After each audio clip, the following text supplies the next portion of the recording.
You may have heard it said that leaders define reality. Well, here's a sobering reality for you. You and I, sooner or later, one way or another, are going to die.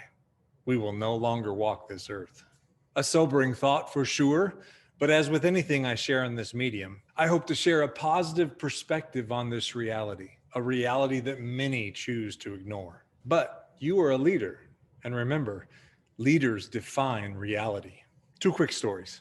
A good friend of mine passed away just last week. Practically every single day over the past number of years, he knew that particular day could be his last. He was keenly aware of his often dire condition. As a business owner, boss, father, and friend of many, this unique self-awareness gave him an incredible opportunity to care deeply, to prepare for what he knew was coming, to ignore the petty things that nag many of us, and to major in the ultimate majors of life. He was not afraid.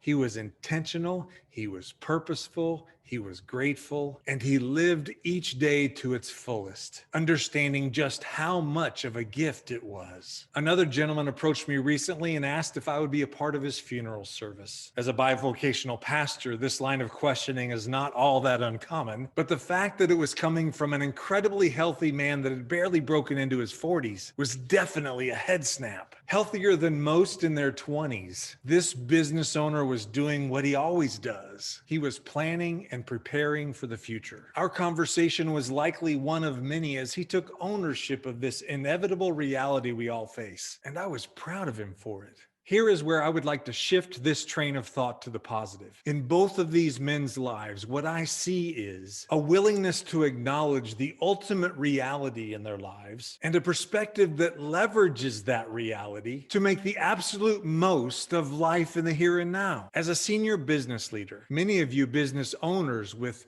families and even communities that are impacted by the presence and relative health of your business, conversations like this one matter. Yes, they likely prompt us to prepare and prioritize, to get our house in order and to focus on what is really important. But I also hope this particular conversation would motivate us to live life on a higher plane each and every day, to live with intense gratitude for the breath in our lungs and the capability of our hands and the power of our minds, to passionately pursue the calling on our lives, to serve others well through the creation of meaningful work, products, and services that others can benefit from, and to lay our head on the pillow each night, knowing that we were good stewards of the precious gifts that we have been given in this life. Yes, we are doing all of this imperfectly. Some days you are going to need me, and other days I am going to need you as we pick one another up and encourage one another along the way. That is how caring community works. And my encouragement to you today is to fully embrace the sobering reality that our life on this earth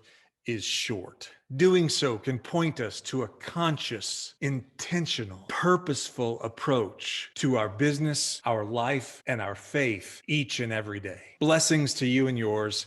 Have a fantastic rest of your day.